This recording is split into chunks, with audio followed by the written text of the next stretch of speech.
Также правила соблюдаем, пусть победит сильнейший. 75 келі және 66 келі осы жауынгерлердің негізгі салмағы өлшеу рәсіміндегі. Ал Сырым Бектұрсын білесіздер өзі 78 мың оқырманы бар.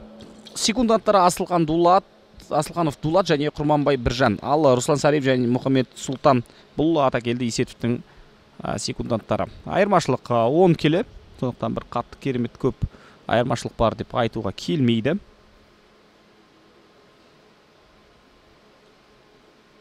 Әзірге екеуі де іздеп жатыр ұпай алуға болатын мүмкіндіктерді. Бұл тұста көбіне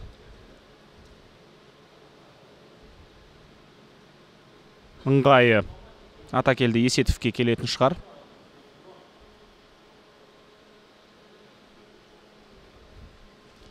Да, ищут борцы момент, чтобы перевести соперника и улучшить свою позицию. О! Ал қолға ұрту әдісі қазір өтіп кетуі мүмкін. Сырым Бектұрсынға байлау керек.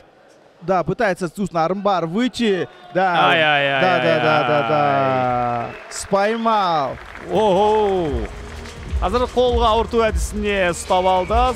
Сырым Бектұрсын айтқандай жаңа ыңғайы Атакелді Есетовқа мықтырақ келіп тұрған болатын, бірақ кене секілді жабысып қалды да бірден қарсыласын қолына ауырту әдісін, арымбар әдісін жасап үлгерді. Дорогие друзья, в первом раунде на первой минуте 9 секунде болевым приемом армбар побеждает Атакелді Есетов! Человек в маске.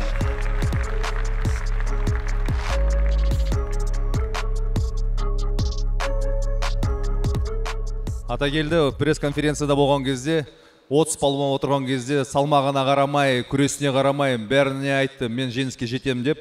Міне енді бірінші сфатысын көріп жатырмыз. Атакелді, не ойлайсың? Қандай жоспарпен келдің? Ассалаумағалейкум баршаңызға. Жоспар енді ұту болды. Басқа жоспар жоқ. Қарсыласыма Сырым. Рахмет. Рахмет. Сәттілік тілеймін саған. Рахмет. Кішкене қыздырыну болды, басында бір жүрем бәді ойлап едім, 3-4 минут. Бұлай. Мен қарсыласымнан күткем, бросок күткем, крет шығар деп.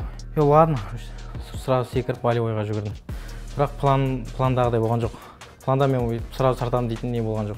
Ал Сырым Батырды мен баяғыдан білем, сіздің инстаграмдан көріп, қаншама төбелес жағынан, күрес жағынан, енді жаңағы айтып жатыр ғой, человек маски өзіне қатты сенімді бе? Қалай ойлайсыз? Қалай не болды? Қалай күрес болған? Енді жалпы мен басында ойлағам, осы человек маскамен түсіп қалам бекен деп. Сол ой келді. Енді менде настрой мәкесіз хабарласқан кезде мен сізге айттым ғой, бойым бар деп 23 күні. Сондықтан да полный травма алқамайын деп кішкене берілуге тура келді.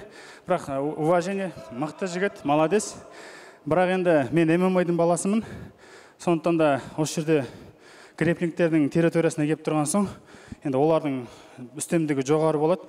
Сондықтан да осы жерде тағы бір ММА-дың жігіті бар, Дәулет Өсербай деген.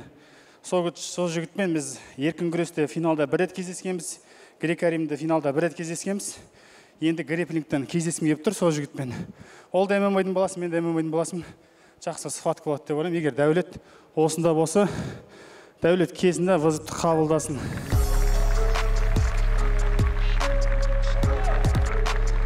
Дәулет бар ма, Өсербай? Жалпы, Мәке, көп рахмет. Өте үлкен дәрежеде болып жатыр. Мақсатыңыз білеміз, қазақтың қажымұқанын анықтау. Сондықтан да мына жерде әрқайсысы қазақтың туын көтеріп жүрген азаматтар, ешкім осал емес.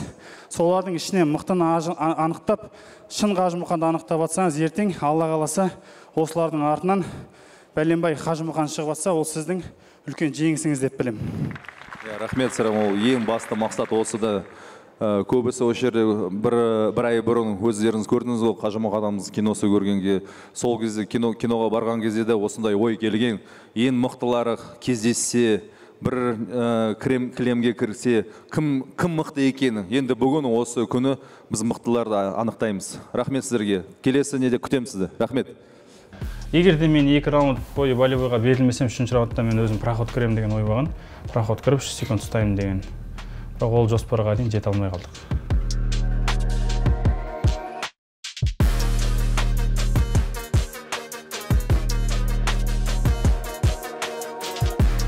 Да, и вот тот самый момент, когда выходил на армбар Атакильда Есетов. Очень быстро он вытянул руку.